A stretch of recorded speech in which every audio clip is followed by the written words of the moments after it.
লাগছে। আমার সৌভাগ্য হয়েছিল প্রিমিয়ারের দিন সবার সাথে বসে ছবি দেখা। আজকে আরও যারা যারা প্রিমিয়ারের দিন আসতে পারেনি তারা দেখেছে, অ্যান্ড অ্যাজ এক্সপেক্টেড সবার রেসপন্সই খুব ভালো। সবাই প্রশংসাই করছে, বলছে সো অনেক সুন্দর করে সিনেমা বানিয়েছে। আর এই সিনেমায় তো গল্প হিরো, সো গল্প সবার ভালো লাগছে। So I am very very very happy. সোহেলের সাথে আমার প্রথম কাজ, কিন্তু দিনার ভাইয়ের সাথে আমার অনেকবার কাজ হয়েছে, কিন্তু সৌদ ভাইয়ের স্ক্রিপ্টে আমি কাজ করেছি। সৌদ ভাইয়ের স্ক্রিপ্ট আমার বরাবরই খুব ভালো লাগে, কারণ ওনার স্ক্রিপ্টে অনেক নুয়ান্সেস থাকে, ক্যারেক্টারের মধ্যে অনেক লেয়ার্স থাকে। So there is an option. আর সোহেলের টান এবং তকদির দেখে আমার খুব ভালো লেগেছিল। সো আমার খুব ইচ্ছা ছিল যে ওর সাথে কোনো একদিন কাজ করব। তো ফার্স্ট ফিল্মে ওর সাথে হয়েছে, দ্যাটস আ লাভলি এক্সপিরিয়েন্স। আর দিনার ভাইকে নিয়ে নতুন করে কিছু বলার নেই। দিনার ভাইকে আমি অসম্ভব ভালোবাসি, খুবই ভালো অভিনেতা, খুবই ভালো co artist. So it's always a pleasure যখন ওনার সাথে কাজ হয়। 1, 2, 3 ঢাকায় জমি জিতে নিন 100% ক্যাশব্যাক সহ 20 কোটি টাকার পুরস্কার।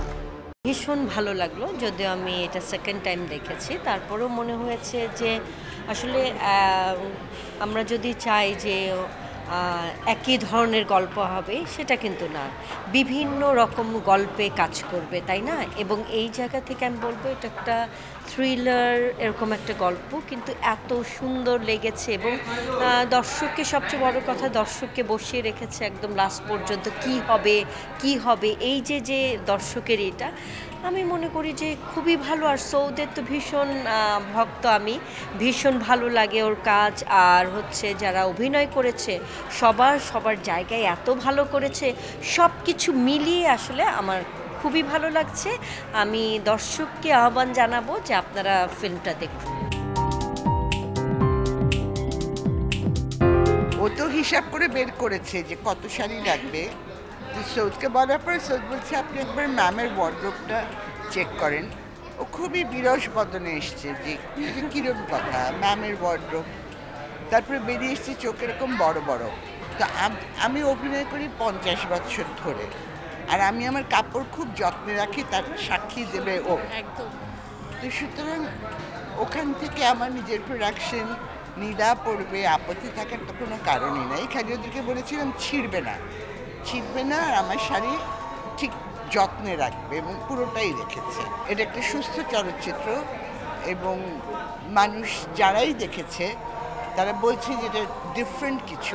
মেন্টাল হেলথ নিয়ে তো আমরা কথা বলি না, মেন্টাল হেলথ খুব ইম্পর্ট্যান্ট একটা বিষয়। তো এই ইস্যুটাকে আমরা অ্যাড্রেস করেছি, আর যারা দেখেছি আমাদের তো রিয়াকশন পজিটিভ। 1, 2, 3 ঢাকায় জমি জিতে নিন 100% ক্যাশব্যাক সহ 20 কোটি টাকার পুরস্কার।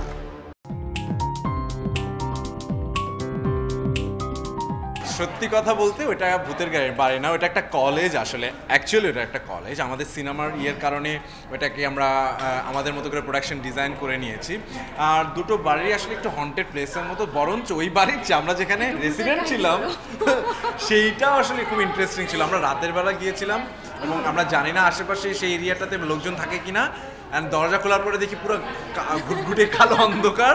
সবাই বলছে রাত্রে কিছু একটা হবে। সো কিছুই হয়নি, কিন্তু যেই স্পেসগুলোতে আমরা কাজ করেছি ভীষণ পুরনো বাড়ি, জমিদার বাড়ি, এবং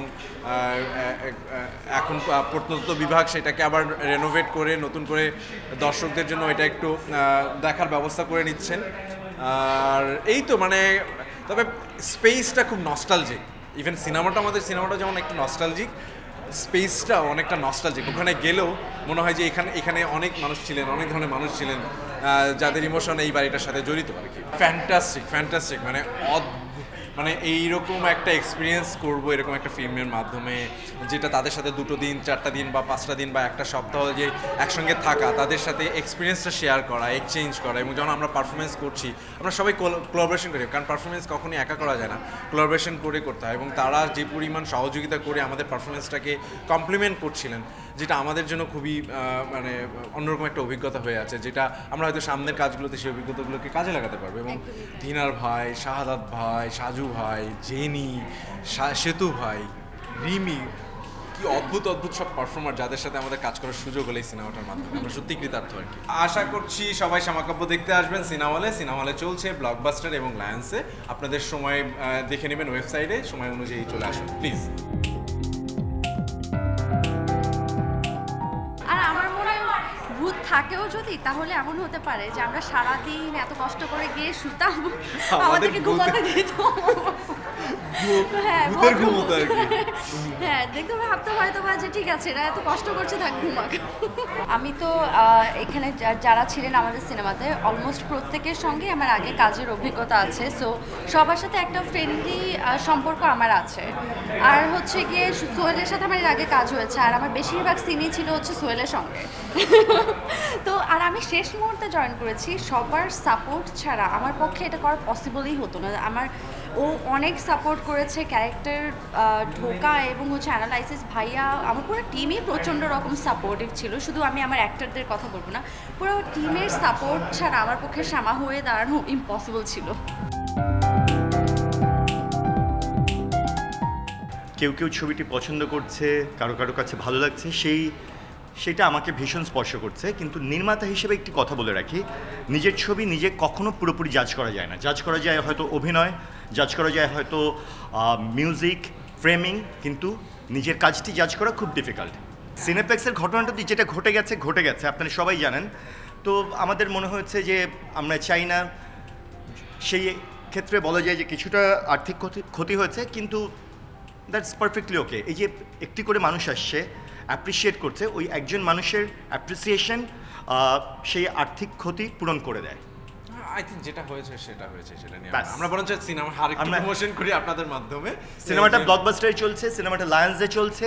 প্লিজ ভালো লেগে থাকলে যারা দেখেছেন তারা সবাইকে বলুন। আর আজকে যারা সংবাদ কর্মীরা আছেন, যারা বন্ধুরা আছেন, তারা কিছুটা সহায়তা করুন। ব্লকবাস্টার যে সিনেমাটা আছে, লায়ন্সে আছে, সবাইকে জানান। আপনাদের যদি ভালো লেগে থাকে সেটাও জানান।